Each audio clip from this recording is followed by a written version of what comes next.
नमस्कार। एकादशी का व्रत हम सब ने इसके बारे में सुना है और बहुत से लोग इसे रखते भी हैं।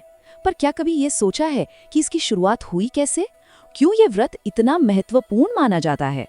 आज हम उसी प्राचीन और शक्तिशाली कथा में उतरेंगे जो एकादशी के जन्म की कहानी बताती है। एक ऐसा व्रत जो कहते हैं सीधे मोक्ष का दरवाजा खोलता है। चलिए शुरू करते हैं। और देखिए, इस व्रत की अहमियत का अंदाज़ा बस इसी एक बात से लगाया जा सकता है जो खुद भगवान विष्णु ने कही थी। उन्होंने कहा, ये व्रत मुझे सभी व्रतों में सबसे अधिक प्रिय होगा। मतलब सोचिए, स्वयं भगवान विष्णु के लिए ये व्रत सबसे खास है। तो जाहिर है कि इसका महत्व कितना गहरा और असाधारण होगा। तो ये सब शुरू कैसे हुआ? इस महान व्रत की कहानी की जड़ें एक बहुत ही सरल सी खोज में है। एक ऐसे रास्ते की तलाश जो पूरी मानवता का कल्याण कर सके। और ये खोज एक बहुत ही गहरे सवाल से शुरू हुई। और ये सवाल उठाया किसने? जी, देवर्षि नारद ने। वो भगवान विष्णु के पास पहुंचे और पूरी मानवता के लिए एक सरल मार्ग मांगा, एक ऐसा रास्ता जिससे हर कोई, चाहे वो कोई भी हो, मोक्ष पा सके। यही वो बड़ी चुनौती थी जिसका जवाब एकादशी की कहानी में छिपा है।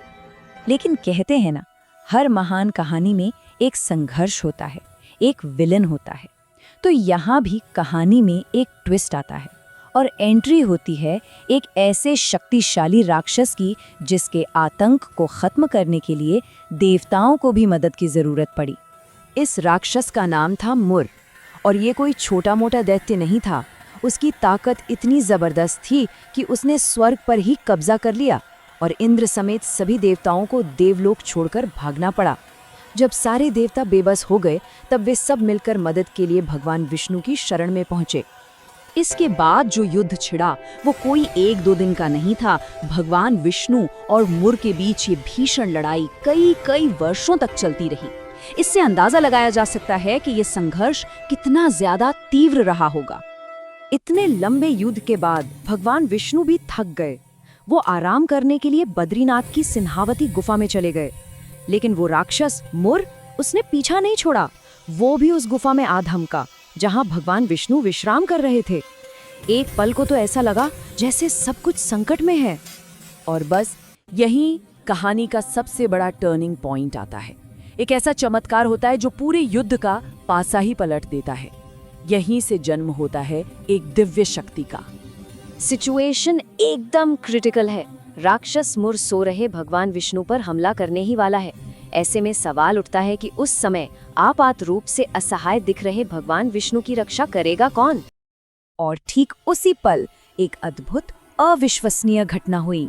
भगवान विष्णु के अपने शरीर से एक बहुत ही तेजस्वी और सुंदर कन्या प्रकट हुई। वो एक दिव्य शक्ति थी जो अपने प्रभु की रक्षा के लिए उसी क्षण अवतरित हुई। उस देवी की शक्ति अपार थी। उन्होंने एक पल भी नहीं लगाया और अपनी शक्ति से झटके में उस दुष्ट राक्षस मुर का सिर धड़ से अलग कर दिया। और बस उसके आतंक का हमेशा के लिए अंत हो गया। तो मुर का तो अंत हो गया, लेकिन अब बारी थी उस दिव्य शक्ति को सम्मान देने की। और यहीं से एकादशी व्रत की स्थापना की नींव पड़ी।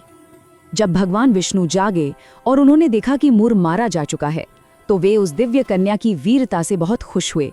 उन्होंने उसे कहा कि वो जो चाहे वो वरदान मांग सकती हैं। और यहीं से एकादशी व्रत का जन्म हुआ। अब देखिए, उस देवी ने अपने लिए कुछ नहीं मांगा। उनका वरदान पूरी तरह से निस्वार्थ था, जो उन्होंने भगवान विष्णु के सभी भक्तों के लिए मांगा। उन्होंने एक ऐसा वरदान मांगा जो हमेशा के लिए मानवता को मोक्ष का रास्ता दिखाए। यहाँ ये समझना जरूरी है कि मोक्ष का असली मतलब क्या है। ये सिर्फ पापों से छुटकारा पाना नहीं है, बल्कि जन्म और मृत्यु के इस पूरे चक्र से, इस साइकिल से हमेशा के लिए आजाद हो जाना है। ये वरदान इसी परम लक्ष्य को पाने का एक रास्ता था। भगवान विष्णु ये सुनकर बहुत प्रसन्न हुए। क्योंकि वो देवी चंद्र मास की 11वीं तिथि को प्रकट हुई थी, इसलिए भगवान ने उन्हें एकादशी नाम दिया। उन्होंने उस देवी का वरदान स्वीकार किया और घोषणा की कि आज से एकादशी का दिन सभी तिथियों में श्रेष्ठ होगा और इस दिन व्रत करने वालों को मोक्ष की प्राप्ति होगी। तो ये तो थी एकादशी के जन्म की कहानी। लेकिन अब सवाल आता है कि इस व्रत को किया कैसे जाता है।